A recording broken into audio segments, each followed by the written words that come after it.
Okay, so we are recording. Keep your cameras off, please. And now you're going to see what we get to do for writers or for readers workshop. Remember, I had told you that Mr. Nesbitt, the principal, read a story to us. So that is what we're going to look at today.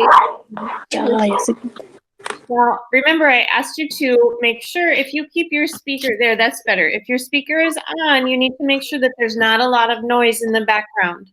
If there's stuff going on in the back, if people are talking and moving around, then you need to turn off your speaker.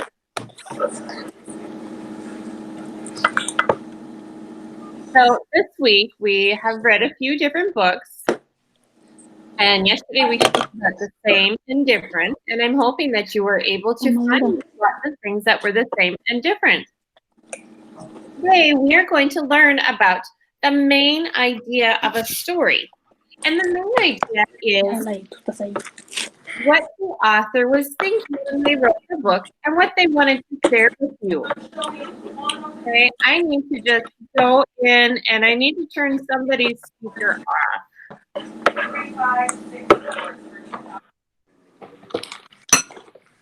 Okay, so please be patient. There's too much noise in the back.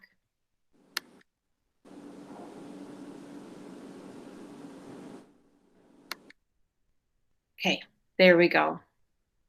Sorry about that, but that's important that everyone can hear. Okay, here we go. So the main idea of the story is what the book is about. It's why the author wrote the book, because most of the time authors, especially who write children's books, try to send a message or they write it for a particular reason. So let's look at some of the books that we've read before and find the main idea. So if you remember, if you recall, the name of this book is The Name Jar. And it was about a little girl who wasn't sure if she liked her name. And it showed how it was great to have a special and unique name. Now, when I told you that main idea, I did not tell you all of the details. I did not tell you exactly where she came from and how some of the kids were mean at school, and then she met someone nice and they made this name jar for her. I told you the main idea. It was about the girl wanting or trying to decide if she liked her name or not, and that her name was special. This book is I Like Me. We've read this, and this is a book about making sure that you like yourself, that's important. Leo the Late Bloomer, the main idea of this book is that everyone learns at different times. There are lots of things we could say about this book, about how Leo didn't do anything at first, and then he was a sloppy eater, and he couldn't write his name, and he couldn't read. Those are details, and details are important. However, we are just thinking about the main idea. Howard B. Wigglebottom Learns to Listen was about how important it is to listen. Okay, now we had Bright Eyes, Brown Skin. What was that book about? What was the main idea of this book? If you would like to share what you think the main idea of Bright Eyes, Brown Skin is, you can turn on your speaker and let us know.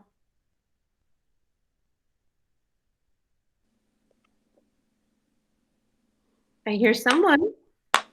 What is the main idea of Bright Eyes, Brown Skin?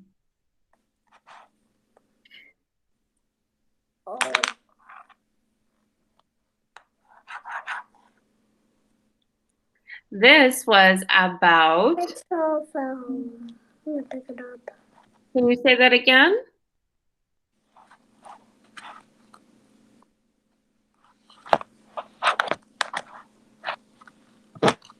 The main idea of this story was that we are all the same and different, and we unique and special. And that was the same idea with my nose, your nose. We all have the same things, but they are different. I wonder, maybe someone can tell us what the main idea of the kissing hand was. Why did Chester's mom give him the kissing hand?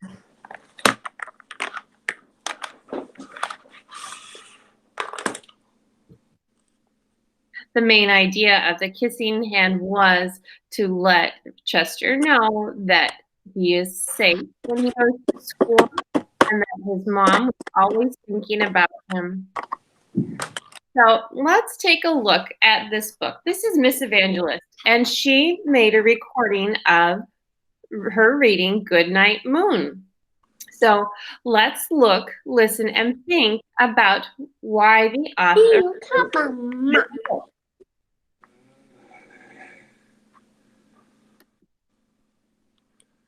Hi, I'm Miss Evangelist, and I would like to read you a book. This book is called Goodnight Moon, and it was one of my kids' favorites when they were little. Are you ready? In the great green room, there was a telephone and a red balloon and a picture of... That's my story. And there were 3 little bears sitting on chairs. And 2 little kittens and a pair of mittens. Oh, I'm hearing some rhyming too. That's on my book. A toy house and a young mouse. And a comb and a brush and a bowl full of mush. And a quiet old lady was whispering, hush. Get put your hair on top. Touch your hair. Good night. Oh, my hair is so bushy. Oh, you should be listening, not talking. Good night, bears. Good night, chairs.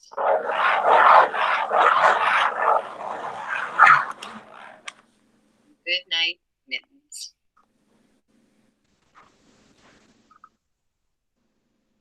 Good night, clocks, and good night, socks. Good night, little house, and good night, mouse. Good night, comb, and good night, brush.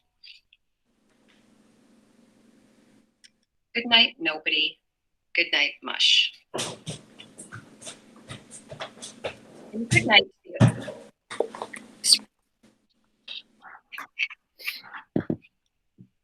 good night, stars. Good night, air. Good night. Hope you like the book. See you later. All right. So wasn't that nice that Miss Evangelist, our principal, read a story to us? Hopefully when we go to school, she will come into our classroom and do the same thing. So why do you think that Miss Evangelist chose that book? I think she chose it because it was a book that her kids liked. And the name of this book is Goodnight Moon. And I believe the main idea is, oh, I wonder if one of you could tell me, what is this book about? Good night. About good night. It is. It's about going to bed, and it's about saying good night. Thank you. Was that Amberly? Yep. Yes, that was good thinking. So that's why the author wrote this book, is to talk about good night. Maybe Miss Evangelist used to read this book to her kids when it was time to go to bed for their good night. Excellent. So great thinking. Now I'm going to go ahead and go to Clever and Epic Books, and we are going to practice this on one of the books together, okay? So that when you are reading today, you can try the same thing. You can read a book. You can decide what the main idea was.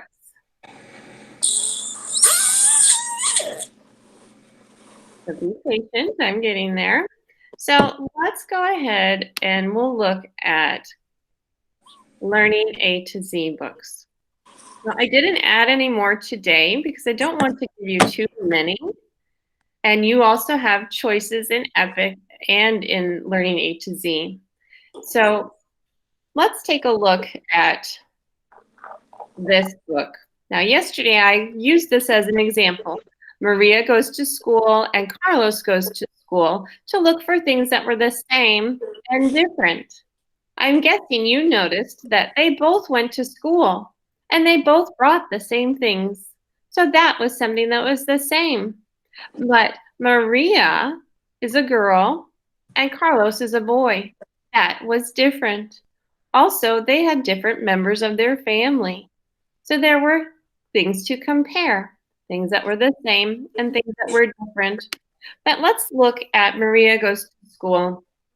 And we are going to figure out what the main idea is. We want to know what this book is all about, why the author wrote it. So it's called Maria Goes to School. Maria Goes to School. Oh, that's a cute little picture with the dog and the backpack. And it tells us the author. The author is Susan Hartley, and the illustrator is Angela Kemstra. That's a connection. My name is Angela, too. My name is Angela, too. So it says, I get my backpack. She gets her backpack. And I want you to notice this arrow as I read. I'm touching the words with the arrow.